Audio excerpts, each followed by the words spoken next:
I know I suggested that people should have a face cam when they stream, but honestly, I found just the fix for you people that don't want to use their face cam. Hey guys, it's JCyan. You may know me from twitch.tv/JCyan, and I've been recently seeing quite a few people that have been using a PNG image or a somewhat animated PNG image where it's just two PNG images when every time a person speaks, their avatar or PNG image would jump up and open its mouth as if it were talking to us.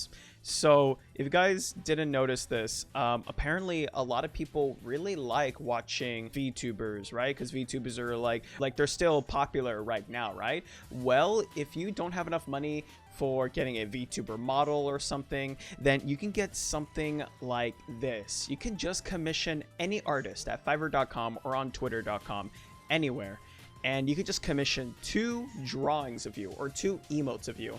One emote of you that's just sitting there chilling or just playing a game, you're holding a controller or something, and the next emote is you opening your mouth, looking at your chat to the left side or to the right side, whichever side you are on or I'm on, you know, depending on the viewer or streamer. Then it would look like that you're speaking to your viewers. Here are some examples. Yashia, this dude has been growing a lot on Twitch. He has been using pretty much, I believe, 2 PNG images, if I'm not mistaken, because it looks like, so he has a big Yoshi avatar that's just staring into the game with his controller. And whenever he looks away from the game and looks at the chat, it looks like he's looking at the chat, right? And whenever he like opens his mouth, that's if he's talking to you guys. And the way he titles his streams is something along the lines like new followers get a cookie or new followers get head pats or something, anything really. Like, this guy has been creating a lot of like catchy / cute titles, as well as having a cute big Yoshi on the screen. Guys, this is something that you can grow with. I believe the reason why a lot of people are growing with these types of things is because, 1, it looks like you're communicating with a character or a cartoon. 2, they're very cute or very appealing or sick or awesome or scary to look at, but it's so appealing at the same time. Like, as long as it has a purpose, because as you can tell, this big Yoshi is just chilling, being cute, playing a game just like any other person would just sit and chill and play a game, then I think that is very relatable. Like, this big Yoshi is so relatable to a lot of you guys out there, even me myself. I love watching Yashia in the background, or I just love listening to the dude as I lurk. He's one of the people that I collabed and interviewed with. Please check him out at twitch.tv/Yashia.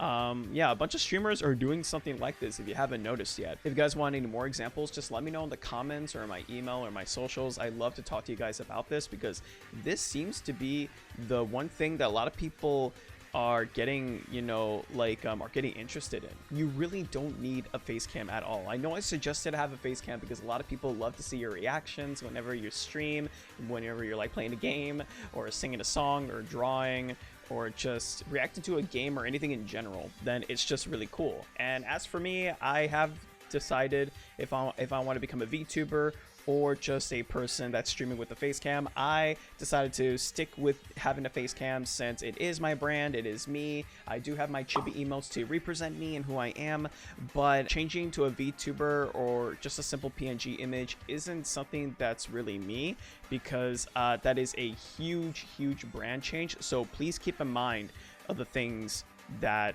may happen when you change to this. Number 1, it's going to change your brand a lot. You're going to switch from having a face cam or not having a face cam to something like this, depending on what your brand is. If your brand is to not have a face cam and just talk with, you know, like a classy voice or a funny voice or just like, you know, any type of voice, then you're fine. But, you know, if you want to switch to that, go ahead. I don't think it's going to be a major difference, but to me, as a person who uses Facecam, I think it's going to be a major difference to me, because people are not going to see my face anymore if I switch to a VTuber or use 2 PNG images. Another is that sometimes you'll have to stick with a voice that fits the character. I'm not saying that all of you should. Sometimes people do it, or sometimes people don't care because it's funny to listen to a very deep voice for like an anime girl, or a deep voice for a little small character or something, or, you know, like a high-pitched voice for like a masculine character that's on screen. Some people may need to like change up their character or change up the way they behave or act. So there's a lot of reasoning. There's a lot of reasons to this. But either way, For those that are afraid to do face cam streams or that are looking to grow on Twitch, you can create something as appealing as simple as just a PNG image. Maybe just one PNG image. 2 PNG images would be better probably, since it would look like that the character is interacting with you and the chat. So I recommend to at least commission 2 images or emotes or logos or avatars that are you, that represent you. I have some more videos right here if you guys are looking to grow on Twitch. I'll see you guys there. Bye.